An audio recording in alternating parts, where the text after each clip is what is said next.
So right now I'm being joined by Jim. Jim and I have known each other for I think about 6 years in this field, I guess. At least, yeah. Yeah, as we pass along, we go to the same conferences. Jim, you've been doing open source law for a long time now. Indeed. Yeah, I was just wondering, what brought you into this field? I mean, was it pure professional? Was it interest? What got you stuck in open source law? In open source law, well, I guess I became interested in the field before I actually went to law school. Oh, Right, when I was still a working engineer.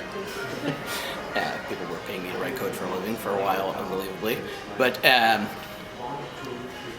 I guess, I carried that with me all along. It was sort of a natural flow. When one of the things I was working on right before law school, and during law school actually, was a project software project in which they were deploying on a variety of operating systems, one of which was Linux. And I had been conceptually interested but hadn't really played with it at that point. This was in the late 90s, 20 years ago at this point. oh, we're talking like Red Hat 7.2 and stuff. Yeah. Yeah, I can remember strolling onto Red Hat's campus in like 99, 98. Oh wow. And when I graduated from law school, I did both litigation and also transactional work for a while. And being highly technical, I got drafted into a lot of stuff. And one of the things that I got drafted into was when people were doing corporate acquisitions, and there were open source assets. Right. A lot of them, there were a lot, as few as there are now, there were a lot fewer attorneys who had any knowledge of this subject matter at all Right. at that time. And so I started getting sucked into every transaction where open source was involved and sort of blew up from there. So, I mean, given that you went in at the ground level here, you've seen a lot. You've seen a lot unfold. Would there be one thing that struck you as the most interesting development so far in your open source law career? Okay, I won't talk about the elephant in the room.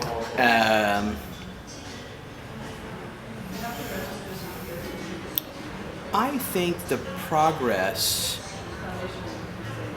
from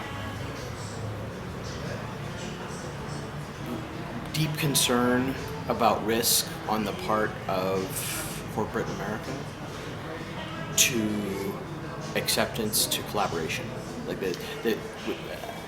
it's been my perception that we have well and truly turned a corner, and that sort of sea change Right. that has been very interesting to observe. And I think it's easy when you're deeply invested in this community to, I don't want to say buy the hype, but to underestimate how resistant to change some parts of the world are, and seeing even the more conservative parties, start to dive headfirst into this, starting with, I feel like the progression from consumer to contributor to leader has now spread broadly. Spread broadly, even sort of outside the ISV community, and but, I don't know, that's been fulfilling. That trend started perhaps becoming noticeable with like the banks coming on board, where the banks really got big into open source. Yep. Yeah. Exactly. Yeah. When I'm sitting at a bar at open source think tank and sitting with people from the banks, Right. and they are talking to me about open source in their data centers. That is very different than it was 10 years ago. And I mean, on that note, we've seen a lot of ground covered in open source. We've seen a lot of ground covered in open source law. Next 12, 24 months, what do you think's coming? Anything to watch out for?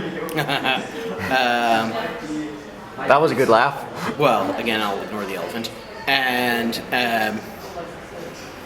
Although, actually, I joke about being an elephant. I don't believe that whatever happens will have nearly as great an impact on the open source world as some others in this field seem to fear. But what's the next 24? Well, I guess I am hopeful that peace will break out. Right? There's been a large degree of stress Yeah. around the potential resurfacing of enforcement, both by public interest-minded parties and parties with purely pecuniary or personal interests, right? And there's been a lot of discussion around how we mitigate the risk of blowing it all up at this stage, and I think that collaboration is bearing fruit. So It strikes me that, like myself, you're quite the optimist in the field. You think basically we're going to see increasingly close interaction between all parties because inevitably that's how we're going to get the most out of it. I mean, that's what I think. It seems to be your message as well. definitely, I think. Look, make no mistake. I think there are still barriers to collaboration in some spaces, but I think that by and large, we have moved past the mindset that we should assume that collaboration is giving away the farm. Yeah. Right? And consequently, the spaces where we will not do that and pay the benefits of that are shrinking. Thank you very much for your time, Jim. I really appreciate it in the middle of the conference. Breaking up the hallway tracks and a little bit of a chance to just chit-chat about why we're here, I think, is something that we don't often do, but we should.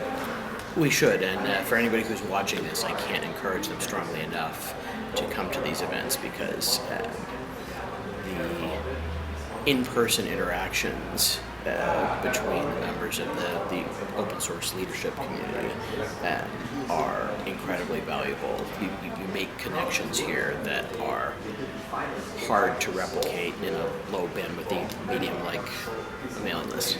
Yeah, there's a big difference between your email address and actually meeting you. Yeah, exactly.